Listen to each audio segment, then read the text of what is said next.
ঘুরতে ঘুরতে চলে আসলাম জয়নুল আবেদিন লোকশিল্প জাদুঘর সোনারগাঁও। তো এখানে আসার পরে অনেক কিছুই মানে আমি অনেক এই পর্যন্ত অনেক কিছু দেখতে পারলাম না, কিন্তু ভিতরে আমি তো এখনো যাইতে পারিনি। ভিতরে যে আমি অনেক কিছু দেখবো, কিন্তু তার আগেই আমার ক্যামেরা ট্যামেরা এগুলা বের করতে নিষেধ করলো। আসলে কেন যে এই তো সরকারি হয়তো একটা নির্দেশ, যেহেতু ক্যামেরা বের করা যাবে না। তারপরে আমি লুকায় লেগে যেটুক পারিতেছি ভিডিও করতেছি, আপনাদের দেখানোর চেষ্টা করতেছি। এখানে এখানে জয়নুল আবেদিনের যে ভাস্কর্য রাখা আছে, আমি এই ভাস্কর্য পর্যন্ত আসতে পারছি এখনো। আর ওই বড় সর্দার বাড়ি, ওই পাশে আছে বড় সর্দার বাড়ি। বড় সর্দার বাড়ি ওইখানে প্রবেশ করতে 100 টাকা ফি দিতে হইবে, 100 টাকা দিতে হইবে, 100 টাকা লাগবে। সেইখানে যাওয়ার চেষ্টা করবো ইনশাল্লাহ। আর বড় সর্দার বাড়ির ইতিহাস অনেক। এটি 600 বছর পুরনো একটি বাড়ি।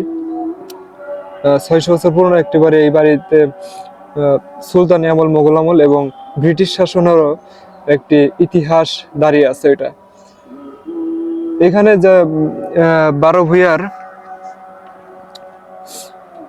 ভূঁইয়ার যে প্রধান ছিলেন ইসাখা এই বাড়িতে বসবাস করতে বলে এটা ধারণা করা হয়। এই জন্য এইটাকে আরো বেশি সরকারে আরো বেশি গুরুত্ব দিয়ে এটারে করে রাখছে, সংস্কার করে রাখছে। 80-র দশকে এটিকে সংস্কার করা হয়েছিল একবার।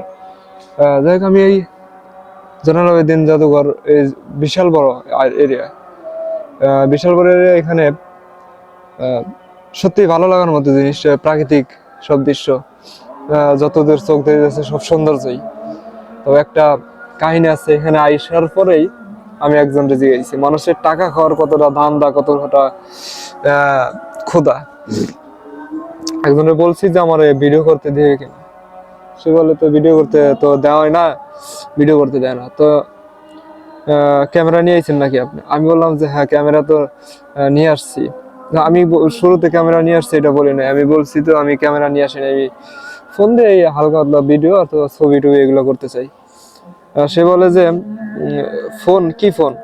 আমি কি ওপো ফোন, অপো ফোনের কথা বলছি। পরে ছবি তো তুলতে দেওয়া যায় না, ফোন নিয়ে যেত তাহলে টুকিটাকি লুকিয়ে লুকিয়ে করেন। তারপরে বলে যে ক্যামেরা ট্যামেরা কি নিয়ে আসছেন? আমি বলি কি ক্যামেরা? DSLR camera. আমি বলি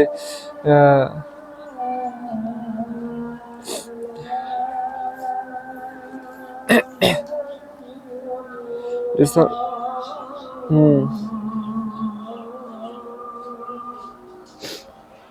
আমার বলে যে, আমি বলি যে আচ্ছা ক্যামেরা নিয়ে ঢুকতে হয় না, আমি তো ডিএসএলআর ক্যামেরা আনি নাই।